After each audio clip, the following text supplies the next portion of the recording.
చయాన్ ఏంటిది అది? ఇక్కడ చూసి చెప్పు, ఏంటిది అది? ఎవరు తెచ్చిర్రు? ఇక్కడ చూడు.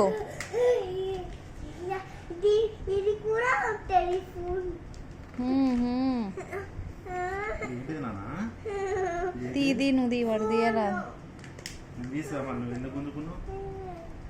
ఏంటి నాన్న అది?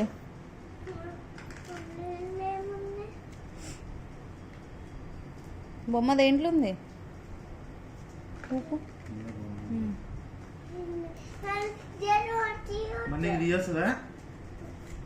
మనకి ఫస్ట్ బొమ్మని అంటది. ఏమొచ్చిందానా? ఏం బొమ్మ వచ్చింది? ఏంటిది అది? అది అమ్మ తెచ్చిందిరా. ఇది నేను తెచ్చింది. అలా చూసి ఇంకో ముక్కలు ఉన్నాయిగా.